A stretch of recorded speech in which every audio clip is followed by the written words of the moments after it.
Hello students, welcome to our channel genius math and physics. आज हम class 11th का chapter sequence और series mathematics का एक प्यारा सा चैप्टर के ऊपर एक छोटा सा वीडियो बनाएंगे। और ये छोटे से वीडियो में क्या क्या रहेगा आपके लिए, आज रहेगा सीक्वेंस और बाद में होगा सीरीज और प्रोग्रेशन, जिसमें एरिथमेटिक प्रोग्रेशन। ये तीनों कॉन्सेप्ट को हम थोड़ा अच्छी तरह समझेंगे ये क्या होता है, ठीक है।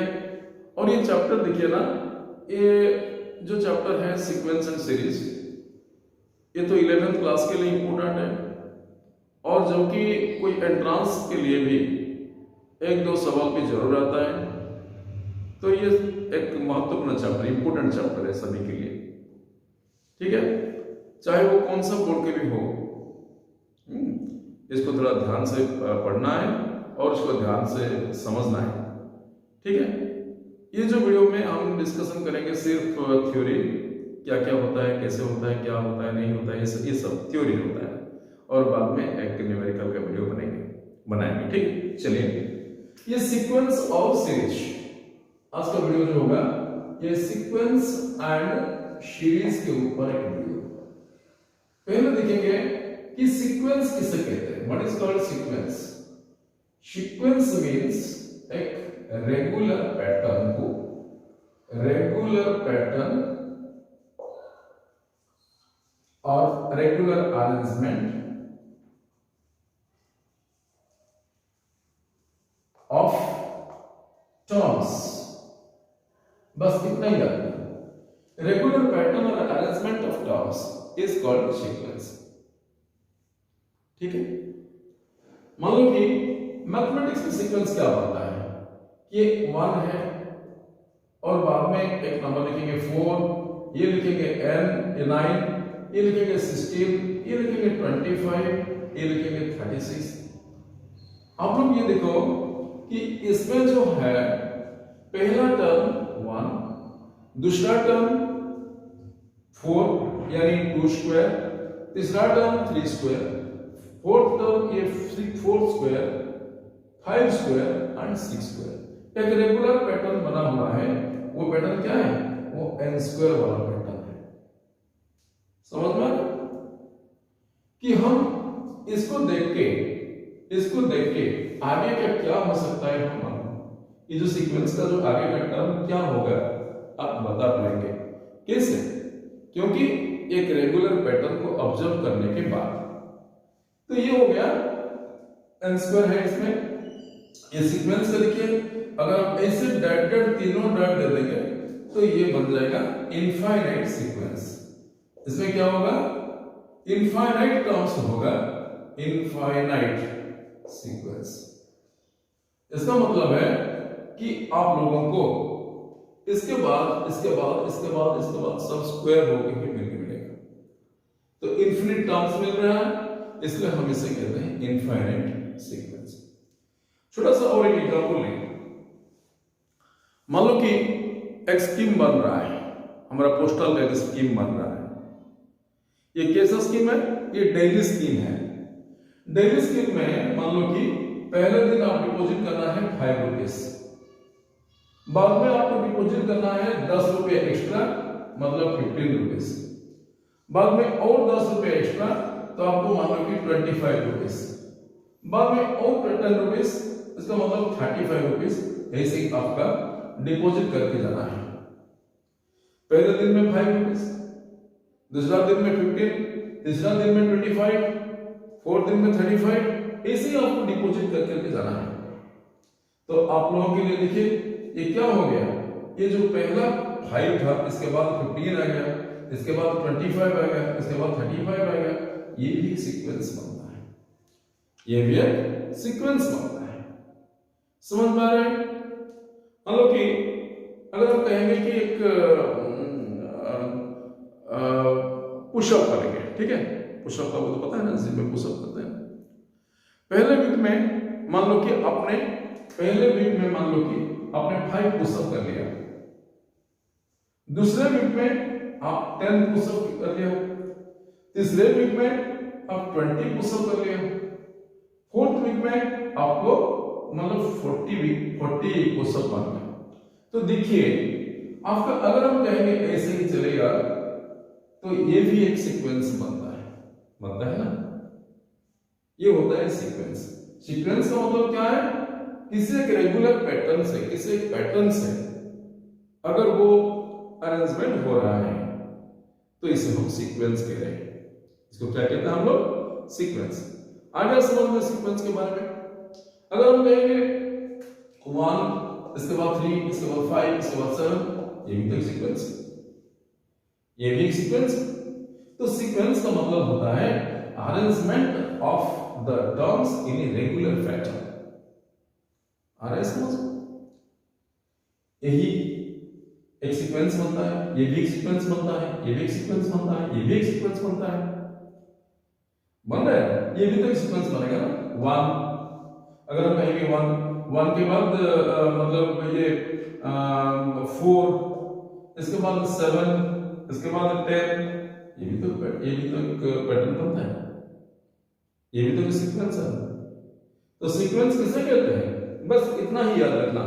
लेकिन सीक्वेंस क्या कहते हैं, एक रेगुलर पैटर्न के हिसाब से अगर अरेंजमेंट बन रहा है, रेगुलर अरेंजमेंट बन रहा है कुछ टर्म्स का, तो हम एक सीक्वेंस पा जाते हैं, इसे कहते हैं सीक्वेंस।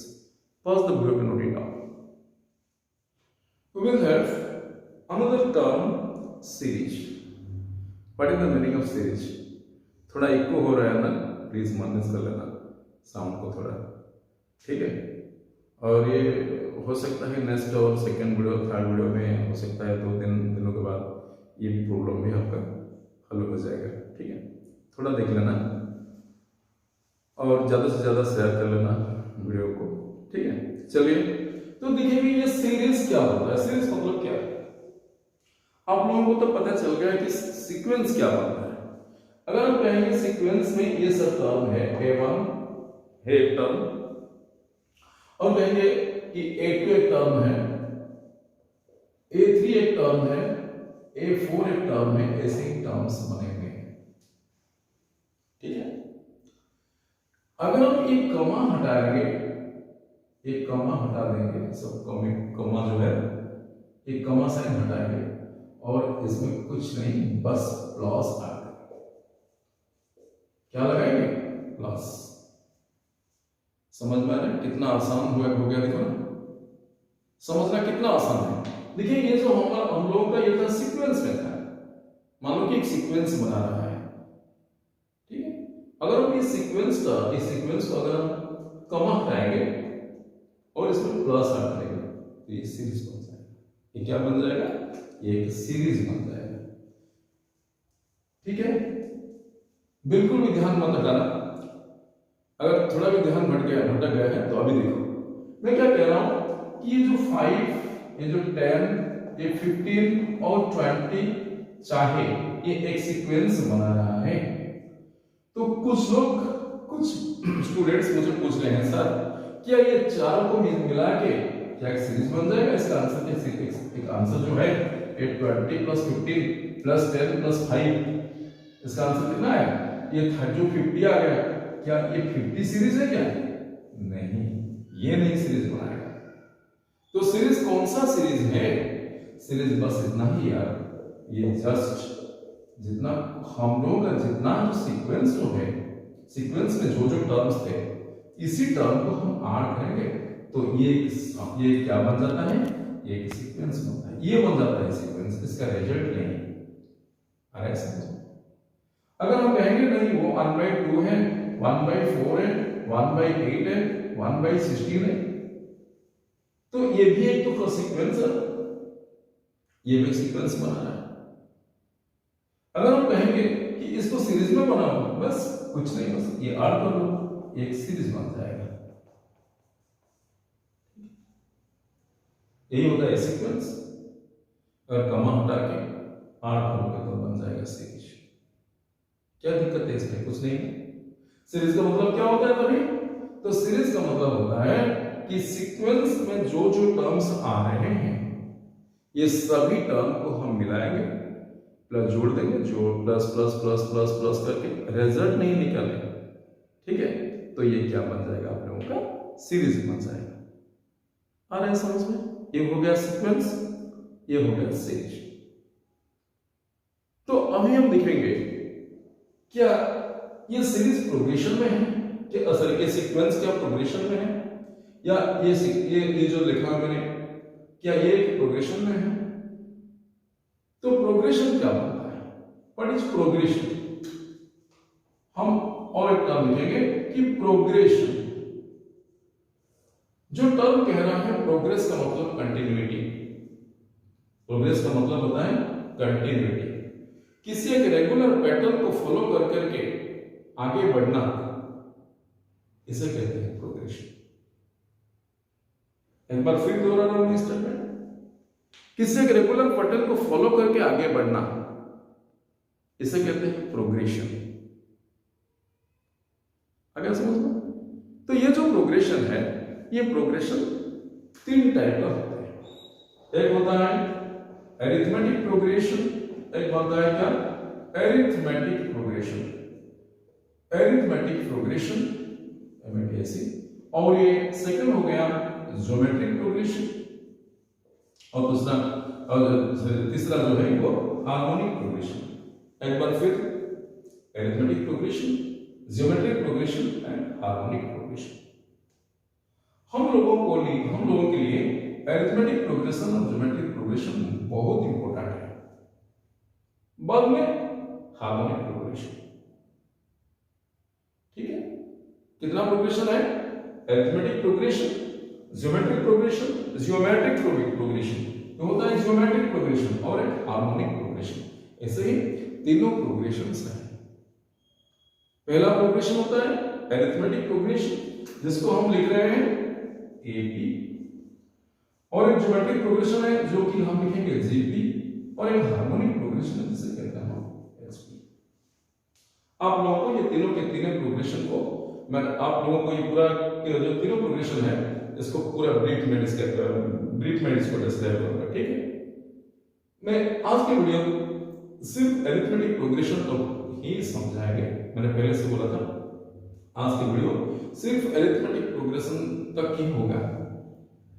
तो आज हम देखेंगे क्या है अरिथमेटिक प्रोग्रेशन क्या है। आप लोगों ने 10th क्लास में कुछ पढ़ा होगा इसके बारे में, इसमें ज्यादा कुछ नहीं है। मैंने पहले ही कहा हूं कि ये सुनिए, ये जो मैथमेटिक्स का जो है ये क्या कहते हैं इसे रिलेटेड चैप्टर्स है जो कि 10th क्लास में पढ़े होंगे हम लोग अरिथमेटिक प्रोग्रेशन के बारे में। इधर बस इतना ही, बट इधर क्या होगा, कुछ ज्यादा न्यूमेरिकल्स बन रहा है इसी चैप्टर के ऊपर, अरिथमेटिक प्रोग्रेशन के ऊपर। फॉर्मूला तो 2 ही है, फॉर्मूला सिर्फ 2 है, मगर न्यूमेरिकल ज्यादा है। ऐसे ज्योमेट्रिक प्रोग्रेशन का 2 ही फॉर्मूला है, मगर और प्रॉब्लम ज्यादा बन सकता है। बहुत सारे न्यूमेरिकल्स हम कर पाएंगे एसपी में भी ऐसे ही। तो ठीक है, तो क्या होता है अरिथमेटिक प्रोग्रेशन, ये जानने से पहले ये pause the video note it down. अभी हम देखेंगे कि अरिथमेटिक प्रोग्रेशन होता है क्या। अरिथमेटिक प्रोग्रेशन का पहले मैं डेफिनेशन दे रहा हूं। अरिथमेटिक प्रोग्रेशन क्या होता है, if the difference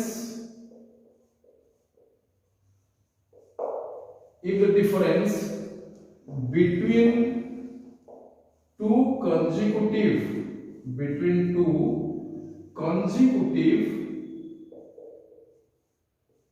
terms of a sequence is constant, then sequence is called arithmetic progression. थोड़ा समझेंगे इसको।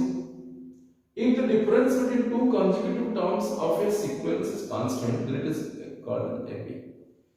Yes, you see, this is 5, this is 7, 9, 11, 13, 15, 17। मतलब कि एक सीक्वेंस से कुछ टर्म्स लिखा हुआ है, ये एक सीक्वेंस का टर्म है। ये सीक्वेंस एपी है क्या? कैसे चेक करेंगे कि ये एक एपी है। तो हम क्या करेंगे, डेफिनेशन तो लिखे, if the difference between two consecutive terms of A sequence is constant, अगर ये दोनों के बीच में कुछ कांस्टेंट डिफरेंस आ रहा है, डिफरेंस अगर कांस्टेंट हो रहा है तो इसे हम कहेंगे एक एपी। देखिए ये डिफरेंस हो रहा है कितना, 7 - 5, ये भी तो 2 है, 9 - 7, ये भी तो 2 है, 13 - 11, 11 - 9, 15 - 13, 17 - 15, कॉन्सेक्यूटिव टर्म्स। मतलब अगर हम कहेंगे tn+1 कहेंगे और एक अगर tn कहेंगे, n का मतलब होता है ये nth टर्म और n+1 का मतलब होता है n+1 number of term. Okay, अगर हम राइटिंग ये वन tn+1, इसका मतलब है कि tn के आगे जो टर्म है इसे tn+1 कहा जाएगा। tn+1 - tn, अगर ये दोनों के बीच में डिफरेंस कांस्टेंट हो रहा है तो हम कहेंगे ये एक अरिथमेटिक प्रोग्रेशन है। मान लो कि हम देखेंगे एक छोटा सा सवाल है, मान लो कि ये है tn = an² + bn।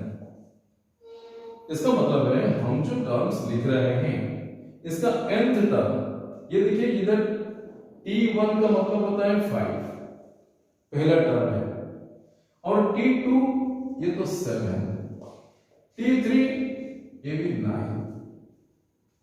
अरे समझ, ऐसे अगर हम कहें tn = an² + bn, क्या ये एक अरिथमेटिक प्रोग्रेशन का टर्म बन सकता है? तो इसे कैसे करेंगे, पहले इसे काम करो, tn+1 और इसको tn से माइनस करो। पक्का समझ में आ रहा है क्या कहा मैंने? बस इतना ही कहना कि पहले एक काम कीजिए, tn का मतलब nth टर्म निकालिए और n+1 का मतलब n+1th टर्म निकालिए। हो सकता है ये 5th टर्म, तो ये हो सकता है 6th टर्म, हो सकता है ये 7th टर्म, तो ये होता है 88th टर्म। ओके, अगर ये दोनों को माइनस करेंगे, अगर कुछ कांस्टेंट आ जाए, क्या आ जाए, कुछ कांस्टेंट आ जाए, कुछ नंबर्स आ जाए, ठीक है, तब हम कहेंगे क्या, ये एक क्या कहेंगे इसे, एक अरिथमेटिक प्रोग्रेशन है। तो चेक कर लेंगे थोड़ा, ठीक है। tn+1 - tn करेंगे तो क्या होगा, ये a × n+1² plus b × n+1, ये तो tn+1 बन गया, माइनस tn an² + bn। आया समझ में? क्या क्या मैंने n+1 टर्म और n टर्म को माइनस कर लिया। अभी क्या दिखेगा कि एक कुछ ना कुछ कांस्टेंट आ जाए, अगर कांस्टेंट नहीं आएगा तो ये एपी नहीं होगा। तो कांस्टेंट आने के लिए क्या करेंगे, देखिए पहले a × n+1² minus an² plus b × n+1 - bn। अरे समझ में, मैंने कुछ नहीं किया, बस a × n+1² के माइनस n² को लिख लिया पहले, a × n+1² minus n² plus b × n+1 minus n। Minus करेंगे तो क्या आ जाएगा, a × n² plus 2n plus 1 minus n² plus b × ये तो प्लस n माइनस n तो कैंसिल हो जाएगा, 10 प्लस b। इसका आंसर क्या हो गया, a × 2n plus 1 plus b। ये हो गया हमारा tn+1 माइनस t। देखिए अगर हम n को चेंज करेंगे, डिफरेंट लेंगे, n = 1 ले, 2 ले, 3 ले, तो ये नंबर्स डिफरेंट नंबर आएगा, ये कभी कांस्टेंट नहीं आएगा। नहीं आ समझ में? तो देखिए ना, अगर हम n के जगह n के जगह 1 लिखेंगे तो एक नंबर आ जाएगा, n के जगह 2 लिखेंगे तो दूसरा नंबर आ जाएगा, n = 3 लिखेंगे तो तीसरा नंबर आ जाएगा। तो डिफरेंट n के लिए ये नंबर भी डिफरेंट हो जाएगा। मैंने कहा ना पहले कि ये डिफरेंस कांस्टेंट आने वाला है, तो ये कांस्टेंट नहीं है तो ये एपी नहीं है, बस एक एपी नहीं है, it is not in AP. अगर हम कहेंगे कुछ टर्म्स ऐसे लेंगे तो ये it is not a AP. एक बार फिर समझ दे रहा हूं, ठीक है, सुनिए। अगर हमको कोई कहे कि आप लोगों का जो सीक्वेंस में जो टर्म बन रहा है, ये सीक्वेंस में जो टर्म है वही टर्म an² प्लस bn के हिसाब से हो रहा है, क्या ये एक एपी होगा? तो क्या करेंगे हम? पहले tn का तो वैल्यू यही है, हम tn प्लस 1 ले जाएंगे और tn प्लस 1 को tn से माइनस करेंगे। tn प्लस 1 कितना बनेगा? a इंटू n के जगह प्लस 1 लिख लो, बस tn तो लिखा हुआ है, अभी माइनस कर लो। अगर माइनस करने के बाद कुछ कांस्टेंट आ जाए तो ये एपी में होगा। ये तो कांस्टेंट नहीं आएगा क्योंकि n इक्वल टू 1 होगा तो कुछ नंबर अलग आएगा, n इक्वल टू 2 लेंगे तो कुछ अलग नंबर आएगा, n इक्वल टू 3 तो इसके लिए और कुछ नंबर आ जाएगा, तो ये एक एपी नहीं बना पाएगा। समझ में आ गया पूरा? पूरे के पूरे पक्का? Thank you. चलिए अभी हम देखें कि टाइप्स ऑफ एपी। एपी कितने टाइप का होते हैं? एपी पहले होता है इंक्रीजिंग एपी। क्या ये? Increasing AP. आप लोगों को ये नाम से ही पता चल जाता है कि ये जो कॉन्जिक्यूटिव टर्म्स ग्रेजुअली इंक्रीज कर रहा है। कैसे? देखिए कि एक 5 और ये 7, ये 9 और ये 11, ये जो है ना ये एपी है ना, ये एपी। ये एपी में देखिए इसका कॉन्जिक्यूटिव टर्म्स ग्रेजुअली 2-2 बढ़ के जा रहा है, इसलिए इंक्रीजिंग एपी है। और एक एपी दिखेंगे डिक्रीजिंग एपी। इसमें क्या होता है? बस ऐसे इनका टर्म्स में डिक्रीज करके जाएगा, 5 3, इसके बाद 1, इसके बाद -1, इसके बाद -3। ये जो है ना ये सब डिक्रीजिंग एपी। ये क्योंकि इसमें जो कंज्यूगेटिव टर्म्स हैं वो कंस्टेंटली डिक्रीज करके जा रहा है। कितना डिक्रीज कर रहा है? 5 या 3, इसका मतलब दोनों के बीच में डिफरेंस -2 है, और यहाँ पर -2, यहाँ पर -2, यहाँ पर -2, 2 डिक्रीज करके जा रहा है, इसलिए हम कहेंगे इसको डिक्रीजिंग एपी। क्या ये भी एक एपी है? 2 2 2 2, ये क्या ये भी एक एपी है? मन में सवाल आ रहा है कि ये भी क्या एक एपी बन सकता है? हाँ, ये भी एक एपी बन सकता है। कैसे? देखिए एपी का कंडीशन क्या हो रहा है कि दोनों के बीच में डिफरेंस तो क्या होगा, कुछ कांस्टेंट तो बनेगा ना। क्या 0? देखो ये दोनों के बीच में तो 0 है, दोनों के बीच में 0 है, दोनों के बीच में 0 है, डिफरेंस तो 0 हो रहा है, इसलिए ये भी एक एपी है, मगर इसमें डिफरेंस 0 है, इसलिए ये कांस्टेंट एपी बना रहा है, एक कांस्टेंट एपी बना रहा है। चलिए ये तो हो गया एपी। और एपी का जो टर्म्स हो रहे हैं इसके बीच में क्या प्रॉपर्टीज बन रहा है? क्या कुछ प्रॉपर्टी है? क्या कुछ प्रॉपर्टीज हैं क्या? देखिए इसमें भी कुछ प्रॉपर्टीज होता है। क्या प्रॉपर्टीज है?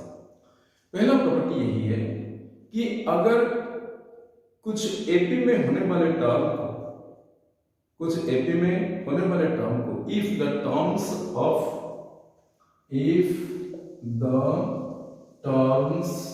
ऑफ एन एपी, अगर एक एपी का टर्म्स को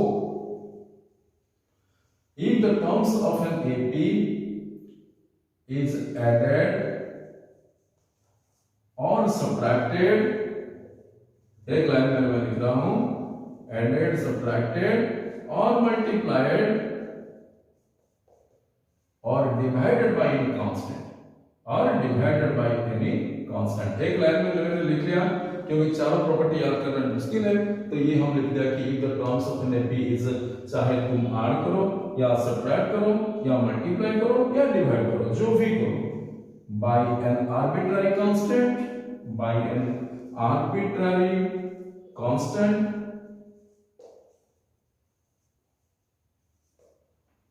ठीक। अगर किसी एपी का सभी टर्म को चाहे ऐड करो या चाहे सब्ट्रैक्ट करो या चाहे मल्टीप्लाई करो या डिवाइड करो कुछ एक कांस्टेंट के साथ, कि एक एपी ले जाएंगे, ये एपी में क्या क्या टर्म्स हैं, तो ये चाहे 2 4 6 8 10 ऐसे ही कुछ टर्म्स हैं। अगर हम कहेंगे सर ये तो इसके बाद क्या टर्म आएगा, तो आप बोल देंगे सर +2 ऐड कर लो। इसके बाद क्या आएगा सर, और +2 ऐड कर लो। इसके बाद क्या आएगा, तो +2 ऐड कर लो। इसके बाद क्या आएगा, और +2 ऐड कर लो। ऐसे ही कितना देर तक प्लस 2 ऐड करके जाओगे, कितना देर तक 2 ऐड कर करके जाओगे। समझ में आ रहा है मैं क्या कह रहा हूं?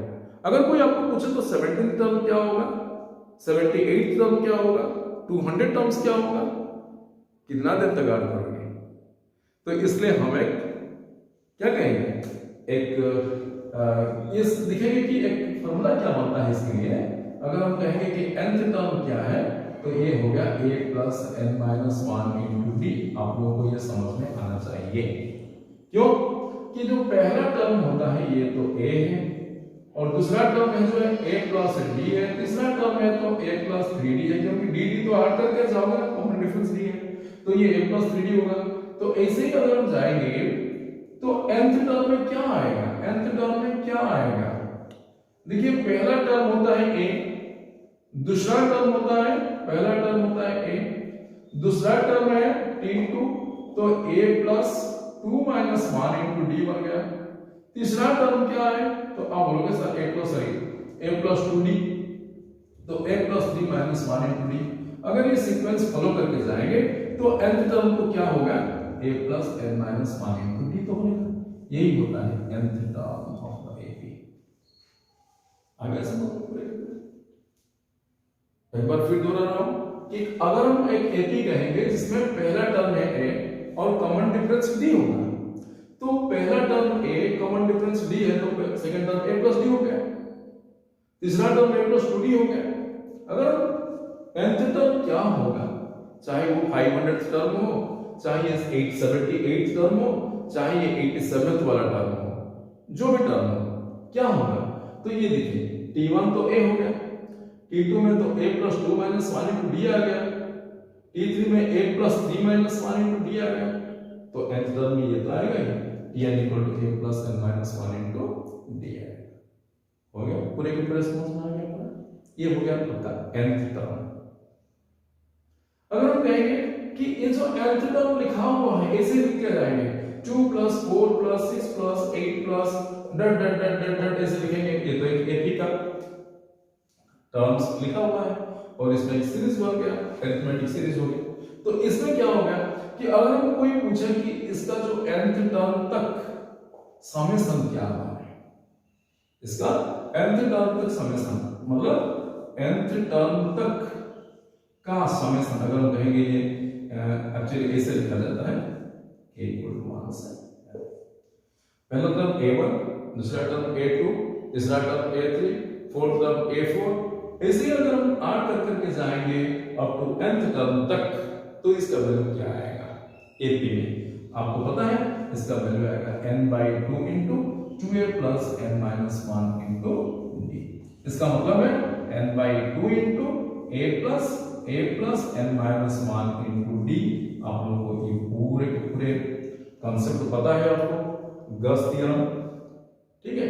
तो n/2 इंटू a तो है फर्स्ट टर्म और जो nth टर्म है वो तो लास्ट टर्म बन रहा है, तो first term plus last term, ठीक है। n/2 into first term plus last term, ये nth टर्म लास्ट टर्म है ना, तो first term plus last term into n/2 आप लोगों का क्या बन गया, ये snth बन गया। इसका टोटल सम ऐसे आएगा, चाहे वो 15 मतलब अगर हम कहेंगे नहीं वो 2 प्लस 4 प्लस 6 प्लस 8, आप लोगों को इसके बारे में पता है, फिर भी मैं समझा रहा हूं कि अगर हम कहेंगे कि ऐसे ही 78 तक चले जाएंगे, 78 टर्म तक जाएंगे, और कोई पूछे कि सर 78 टर्म तक समेशन क्या होगा, 78 क्या हो गया, ये हो गया 78/2 इंटू 2a, 2a मतलब है, अगर 2a मतलब 2 इंटू 2 कितना हो गया, 2 इंटू 2 कितना हो गया 4 ना, प्लस n माइनस 1, 78 माइनस 1 तो ये 77 हो गया, इंटू कांस्टेंट डिफरेंस कितना है 2 है, तो ये हो गया आपका आंसर 39 इंटू 4 प्लस 154 मतलब 158। इसका जो आंसर होगा ये 78 टर्म तक अगर हम ऐड करके जाएंगे इसे, तो हम लोगों का टर्म ये आ गया, ठीक है। आप लोगों को पूरे पूरे पता चल गया। और लास्ट हम सीखेंगे कि कैसे अरिथमेटिक मीन निकालना है, ठीक है। बस द ब्रेक हो गया। Now the last part is arithmetic mean. Arithmetic mean के बाद आप लोगों का एक वीडियो कंप्लीट हो जाएगी और आप लोग ज़्यादा से ज़्यादा शेयर करना, लाइक करना, कमेंट्स में करना, और आपकी मदद से और आपकी कोशिश से ये चैनल बढ़ता जा रहा है और आप लोगों का शुक्रिया अदा कर रहा हूँ मैं। और फिर भी इसको और ज़्यादा से ज़्यादा लाइक और शेयर और सब्सक्राइब करना, क्योंकि आपको और अच्छे अच्छे कंटेंट और अच्छे अच्छे वीडियो में बना के दे दूँगा। ठीक है, तो आप भी देखिए कि अरिथमेटिक मीन होता है क्या।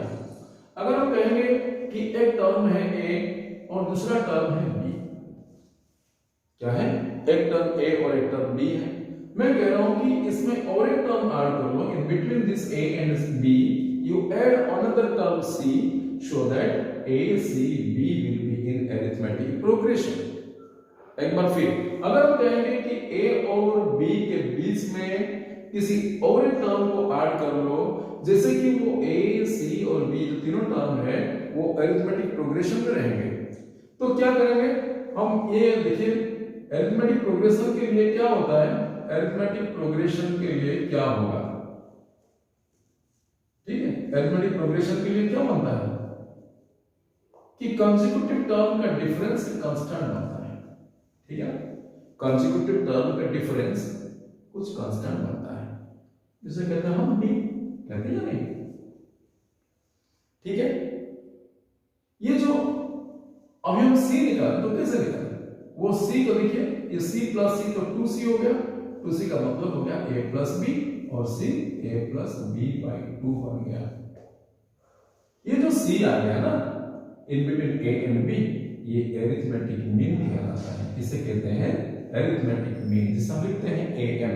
am क्या, c equal to a plus b by 2। अगर हम कोई कहे कि ये 4 और 8 के अंदर मतलब 4 और 8 का अरिथमेटिक मीन क्या होगा, तो आपका आंसर आ जाएगा 4 प्लस 8 बाई 2 6 हो गया।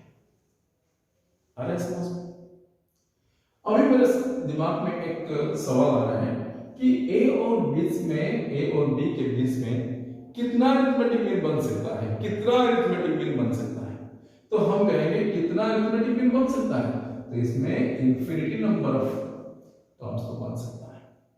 ठीक है, इसमें कितना अरिथमेटिक मीन आ जाएगा, बहुत सारे अरिथमेटिक मीन हो सकता है। ठीक है, और इसके बीच में मगर अगर हम कहेंगे कि कॉमन डिफरेंस क्या बनेगा, एक तो सवाल है कि हम लोगों को तो पहला टर्म पता है और कॉमन डिफरेंस हमको चाहिए, क्योंकि एपी में तो ये पहला इंपॉर्टेंट है कि पहला टर्म है और कॉमन डिफरेंस। ये कॉमन डिफरेंस क्या हो गया, मान लो कि मैं एक छोटा सा एग्जांपल ले रहा हूं और ए और बी के बीच में मुझे चाहिए 5 ऐसे नंबर जो कि सब के सब क्या होंगे, एपी में आएंगे।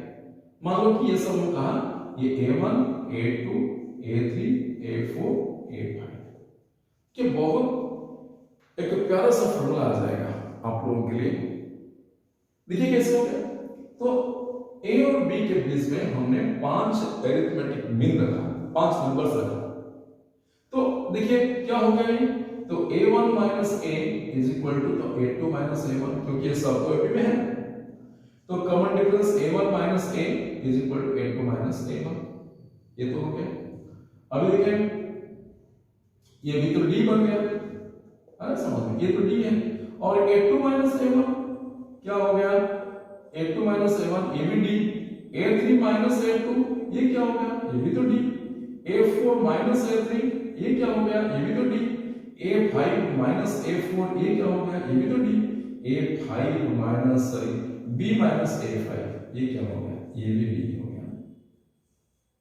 अगर हम सब ऐड करेंगे 1 2 3 4 5 6, 1 2 3 4 5 6, अगर हम कहेंगे 6D इज इक्वल टू कितना आएगा, ये सब सम कर लो, D plus D plus D plus D plus D plus D, इसका मतलब है A1 minus A plus A2 minus A1, A3 minus A2, A4 minus A3, A5 minus A4, B plus D minus, मतलब इसमें क्या होगा, A1 minus A plus A2 minus A1 plus A3 minus A2, कितना प्यारा सा formula आएगा, देखिए A3 minus A2 plus A4 minus A3 plus A5 minus A4 और प्लस B माइनस A5।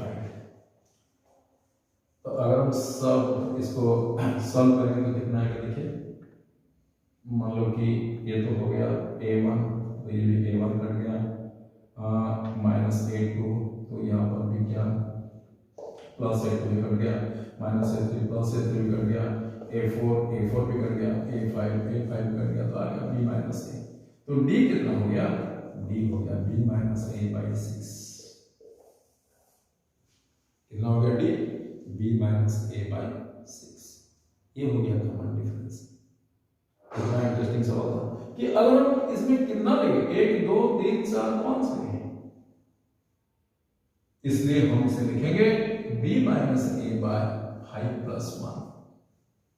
आप अगर इसे करते जाओगे तो आपको nth नंबर के लिए मिलेगा D equal to B minus A by n plus 1। आया समझ में? अगर nth टर्म अगर A और B के बीच में ले तो constant difference D equal to कितना आएगा, B minus A by n plus 1। अब एक काम कीजिए, अभी हमने 5 नंबर लेके चेक किया, आप लोग 6 नंबर ले लीजिए, ऐसी स्क्वायर कर लीजिए और आपको पता चल जाएगा कि हाँ ये भी B माइनस A बाय 7 आने वाला है। ठीक है, ऐसे आप करते जाना और दूसरे वीडियो तक वेट करना। ये दूसरे वीडियो में हम सिर्फ न्यूमेरिकल मिलाएंगे। ठीक है, आप लोगों को मेरा एक रिक्वेस्ट है कि आप ज़्यादा से ज़्यादा लाइक करना, शेयर करना। अगर आप नया है मेरे चैनल में तो आप इसे जरूर सब्सक्राइब करना, ताकि आपके लिए ये बहुत फायदेमंद होगा और बाकी कंटेंट आ जाएगा। Thank you.